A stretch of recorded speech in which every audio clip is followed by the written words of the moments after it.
Assalamualaikum warahmatullahi wabarakatuh. Kami dari kelompok 2 kali ini akan mempresentasikan tentang analisis aktivitas operasi dengan anggota kelompok kami yaitu Andi Nugrahani dan saya sendiri Dian Indriani. Pertama-tama kami akan membahas tentang soal latihan yaitu exercise 5.1. Sebuah elemen penting dalam akuntansi untuk sekuritas investasi menyangkut perbedaan antara klasifikasi tidak saat ini dan saat ini. Perintahnya yaitu A. Mengapa sebagian besar perusahaan memiliki portofolio investasi yang terdiri dari sekuritas lancar dan tidak lancar? B. Faktor-faktor apa yang harus dipertimbangkan oleh seorang analisis ketika mengevaluasi apakah investasi dalam sekuritas ekuitas yang dapat dipasarkan diklasifikasikan dengan benar sebagai lancar atau tidak lancar? Bagaimana faktor-faktor ini mempengaruhi perlakuan akuntansi untuk kerugian yang belum direalisasikan? Penyelesaian oleh kelompok kami yaitu yang A. Tujuan umum yang mendasari kepemilikan portofolio saat ini dan tidak saat ini sekuritas adalah lancar untuk investasi sementara dari kelebihan kas dalam investasi yang liquid, tidak lancar untuk pendapatan investasi, nilai, nilai apresiasi, tujuan pengendalian, entitas lain, atau untuk mengamankan sumber pasokan atau jalur penjualan.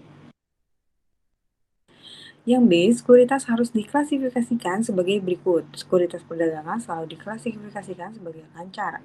Efek yang hingga jatuh tempo diklasifikasikan sebagai tidak lancar, dimiliki kecuali untuk periode pelaporan sesaat sebelum jatuh tempo tersedia untuk dijual. Efek yang diklasifikasikan sebagai lancar atau tidak lancar berdasarkan maksud manajemen tentang penjualan. Sekuritas yang berpengaruh tidak lancar kecuali penjualannya akan segera terjadi. Surat-surat berharga yang merupakan investasi tunai sementara yang secara khusus ditujukan untuk tujuan khusus seperti perluasan pabrik atau dana perluasan persyaratan diklasifikasikan sebagai tidak lancar. Kerugian yang belum direalisasikan pada sekuritas perdagangan yang diklasifikasikan sebagai aset lancar adalah satu-satunya kerugian yang belum direalisasikan yang mengalir melalui pelaporan laba rugi. Belum kerugian yang direalisasikan atas investasi tidak lancar dan investasi saat ini pada tersedia untuk dijual sekuritas yang dimasukkan sebagai komponen terpisah dari ekuitas. Beberapa analisis memperlakukan banyak jika tidak semua keuntungan dan kerugian yang belum direalisasi ini sebagai lain kompensasi dari laba bersih yang disesuaikan.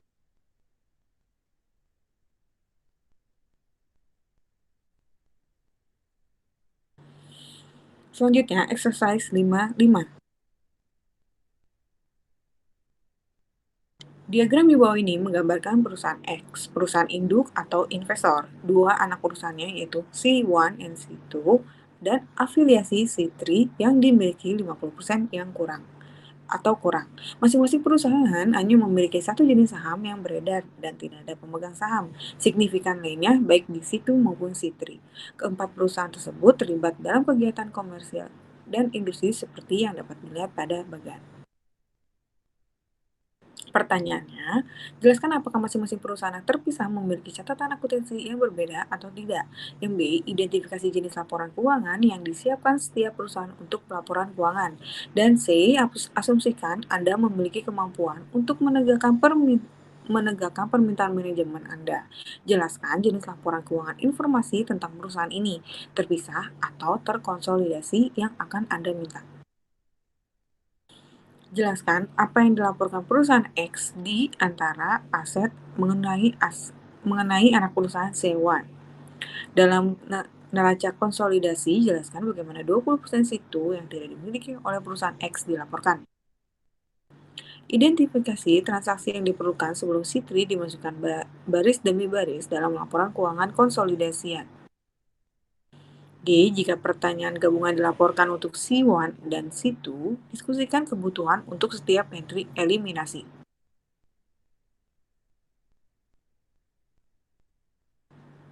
Penyelesaian exercise 55 yaitu A. Masing-masing dari 4 perusahaan akan menyimpan catatan akuntansi terpisah berdasarkan operasinya sendiri. Misalnya, catatan akuntansi C1 tidak terpengaruh oleh fakta bahwa ia hanya memiliki satu pemegang saham.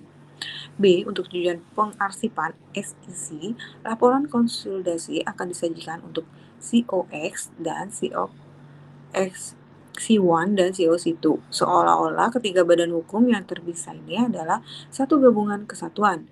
C1 atau C2 tidak akan terkonsolidasi jika dikendalikan hanya untuk sementara. C3 akan ditampilkan sebagai konsolidasi satu baris, baik neraca dan laporan laba rugi dengan metode ekuitas. C. Analisis kemungkinan besar akan meminta jenis informasi berikut, hanya biasanya laporan konsolidasi yang tersedia. Yang pertama, konsolidasi COX dengan anak perusahaan C1, C2, C3 akan menjadi satu baris konsolidasi. Pernyataan COX saja, ketiga perusahaan investi C1, C2, dan C3 akan menjadi konsolidasi satu baris. 3. Pernyataan terpisah untuk satu atau lebih perusahaan investi C1, C2, dan C3. 4. Pernyataan konsolidasi yang akan menyediakan semua yang ada di 1-3, kecuali pernyataan terpisah untuk C3 dan juga akan menampilkan entry eliminasi. 5. Kadang-kadang konsolidasi parsial seperti COX ditambah C2 atau penggabungan pernyataan seperti hanya C1 dan C2 juga berguna. Misalnya, jika C1 adalah anak perusahaan asing, analisis dapat meminta konsolidasi parsial tidak termasuk C1. Dengan pernyataan terpisah untuk C1, juga perjanjian pinjaman atau jaminan pinjaman seringkali hanya mencakup perusahaan-perusahaan tertentu dan konsolidasi parsial atau pernyataan gabungan diperlukan untuk menilai margin keamanan. Di COX akan menunjukkan aset investasi dalam saham biasa anak perusahaan yang dinilai baik biaya perolehan maupun ekuitas. Metode ekuitas hanya akan disyaratkan jika ada laporan konsolidasi yang disajikan. Catatan COX memiliki saham biasa COC1, yaitu COX tidak memiliki aset atau kewajiban C1. D. 100% dari aset dan kewajiban situ dimasukkan ke dalam neraca konsolidasi, namun ekuitas pemegang saham situ dibagi menjadi dua bagian, yaitu 80% ditampilkan ke ekuitas pemegang saham COX dan 20% ditampilkan pada baris terpisah di atas ekuitas pemegang saham COX. Sebagai kepemilikan minoritas atas situ sering hanya disebut kepentingan minoritas, porsi 80% yang mewakili pembelian masa lalu oleh COX akan dieliminasi dalam konsolidasi terhadap investasi pada anak perusahaan. F. COX harus membeli cukup banyak saham biasa tambahan dari lainnya pemegang saham di C3 atau membeli cukup banyak saham baru yang diterbitkan oleh C3 untuk meningkatkan kepemilikannya menjadi lebih dari 50% dari saham biasa C3. Alternatifnya C1 dan C2 dapat membeli saham tambahan.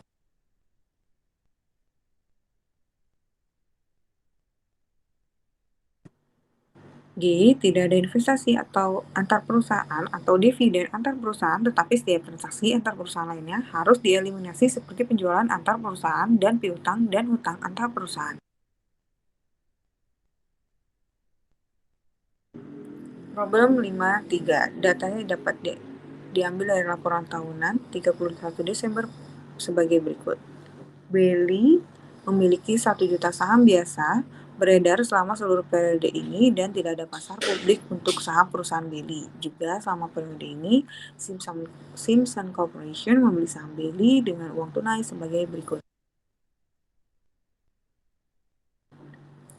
1 Januari 2004, 10.000 saham seharga $10 per saham. 1 Januari 2005, 290.000 saham dengan harga $11 per saham, meningkatkan kepemilikan menjadi 300.000 saham. 1 Januari tahun 2006, 700.000 saham pada harga $15 per saham, menghasilkan 100% kepemilikan Belly Company. Simpson mengasumsikan pengaruh signifikan atas manajemen Belly pada tahun 2005. Abaikan efek pajak penghasilan dan biaya peluang untuk melakukan investasi di Belly untuk persyaratan yang tercantum.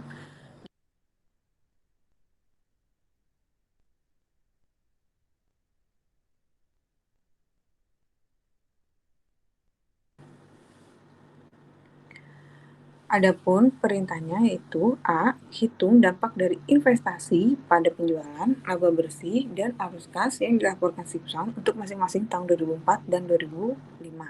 B. Menghitung nilai tercatat buku investasi Simpson di Bailey pada tanggal 31 Desember 2004 dan 31 Desember 2005.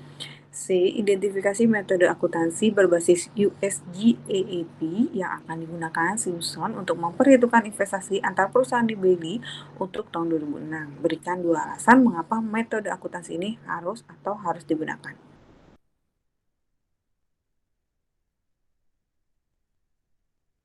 Seperti yang dapat dilihat pada gambar, penyelesaiannya yaitu A. Effects of investment on Simpson Corporation, yaitu dengan net cash flow-nya di minus $90.000. Lalu tahun 2005 dengan cash flow-nya minus $2.830.000. Dan yang B, carrying book value of investment in Bailey Company dengan net carrying value at December 31st, 2005, $12 per share, yaitu dengan hasil $3.600.000. Metode yang C, metode akuntansi di tahun 2006, untuk tahun 2006 dengan kepemilikan lebih dari 50%, dalam hal ini 100%, dan Simpson menguasai BC, metode konsolidasi digunakan untuk menggabungkan laporan keuangan BC dengan laporan keuangan Simpson. Dalam konsolidasi, hanya metode pembelian tersedia untuk memperhitungkan investasi, penyatuan kepentingan tidak diperbolehkan. Latar belakang singkat dibuatnya analisis aktivitas operasi, yaitu perkembangan suatu perusahaan dapat dilihat dari perkembangan status keuangan perusahaan tersebut, yang mana dapat dilihat dari laporan pertanggungjawaban perusahaan dan disajikan dalam laporan keuangan. Salah satu bentuk laporan keuangan adalah laporan arus kas. Dalam komponen arus kas, salah satunya yaitu dari aktivitas operasional perusahaan. Aktivitas operasi dapat didefinisikan sebagai aktivitas utama penghasil pendapatan perusahaan yang akan berpengaruh terhadap laba yang diperoleh pada suatu periode akuntansi. Untuk bab selanjutnya akan dilanjutkan oleh rekan saya yaitu Ani Nugrahani. Silakan Kak Ani. Terima kasih Dian. Untuk slide selanjutnya itu ada mengenai pengukuran laba. Jadi konsep laba ekonomi. Jadi laba ekonomi merupakan indikator dasar kinerja perusahaan, yaitu untuk mengukur dampak keuangan seluruh kejadian pada suatu periode komprehensif. Laba ekonomi mengukur perubahan bersih kekayaan pemegang saham selama satu periode. Laba tetap atau permanen. Laba tetap merupakan suatu estimasi dari rata-rata laba stabil yang diharapkan akan diperoleh suatu usaha sepanjang usianya dengan mempertimbangkan kondisi usahanya saat ini. Laba tetap merupakan potensi langsung dari nilai perusahaan.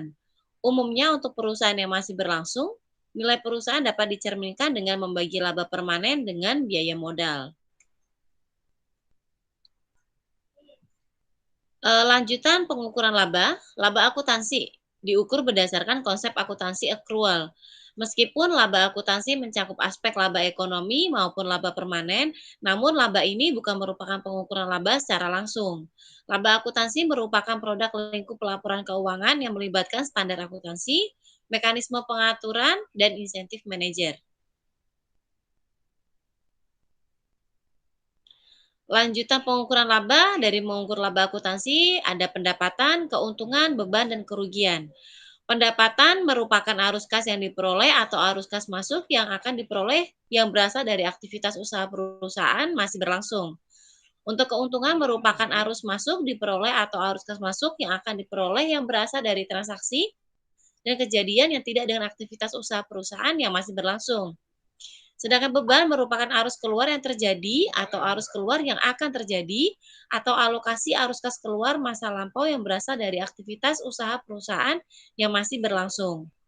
Untuk kerugian merupakan penurunan aktiva bersih perusahaan yang berasal dari aktivitas sampingan atau isendital perusahaan. Next ada alternatif analisis. Laba berulang dan tidak berulang. Laba berulang dan tidak berulang perlu diidentifikasi dalam menemukan komponen laba permanen dan sementara. Laporan laba rugi biasanya menyajikan 3 alternatif pengukuran laba, yaitu laba bersih, intermediasi, dan laba inti. Untuk laba bersih dianggap sebagai pengukuran laba baris terbawah meskipun kenyataannya bukan. Sedangkan laba intermediasi atau laba yang masih berlangsung merupakan suatu pengukur yang tidak mencakup pos luar biasa, dampak kumulatif perubahan akuntansi, dan dampak penghentian operasi. Untuk laba inti merupakan pengukuran yang pengeluaran semua pos tidak berulang yang dilaporkan dalam bisnis terpisah pada laporan keuangan. Next, masih lanjutan alternatif analisis. Jadi mengenai pengukuran laba yang benar itu antara lain ditetapkan berdasarkan tujuan analisis. Laba memiliki dua peranan penting yang berbeda dan tidak mungkin diterapkan pada saat yang bersamaan.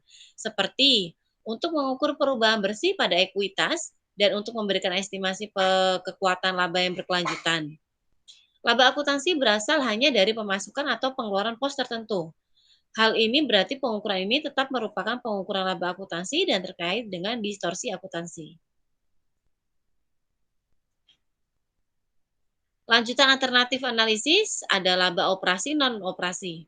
Jadi laba operasi merupakan suatu pengukuran laba perusahaan yang berasal dari aktivitas operasi yang masih berlangsung. Laba non-operasional mencakup seluruh komponen laba yang tidak tercakup dalam laba operasi.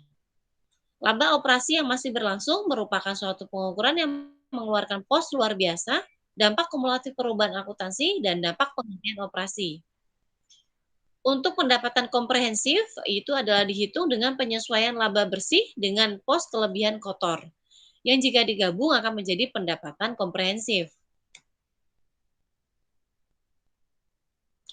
Masih lanjutan alternatif analisis, jadi perhitungan pendapatan komprehensif dari suatu perusahaan, laba bersih, pendapatan komprehensif lainnya, plus minusnya keuntungan atau kerugian kepemilikan efek yang belum direalisasi, plus atau minusnya penyesuaian translasi valuta asing, plus minusnya penyelesaian tambahan kewajiban pensiun minimum, plus minusnya keuntungan atau kerugian kepemilikan instrumen derivatif yang belum direalisasi pendapatan komprehensif.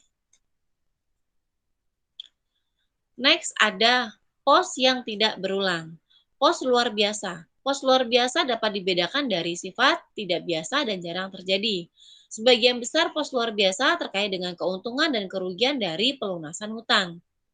Bersifat tidak biasa karena suatu kejadian atau transaksi yang sangat tidak normal dan tidak terkait atau hanya terkait secara kebetulan dengan aktivitas biasa dan umum dilakukan perusahaan. Sedangkan tidak sering terjadi, itu suatu kejadian atau transaksi yang sewajarnya tidak diharapkan terjadi pada masa depan yang dekat. Nah, masih lanjutan pos yang tidak berulang. Jadi ada akuntansi pos luar biasa dan analisis pos luar biasa. Akuntansi pos luar biasa dilaporkan pada baris terpisah setelah pajak.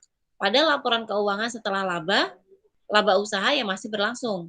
Saat suatu perusahaan melaporkan pos luar biasa, laba usaha yang masih berlangsung dinamakan laba sebelum pos luar biasa. Pos yang sifatnya hanya tidak biasa atau jarang terjadi, tetapi tidak keduanya, tidak dapat digolongkan sebagai pos luar biasa. Yang selanjutnya ada analisis pos luar biasa.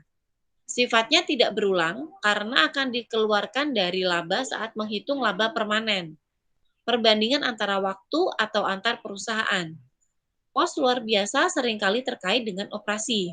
Namun pos ini berbeda dengan pendapatan atau beban operasi normal karena sifatnya tidak berulang.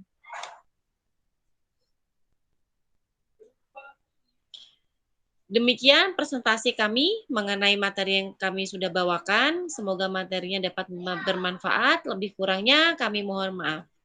Terima kasih dan wassalamualaikum warahmatullahi wabarakatuh.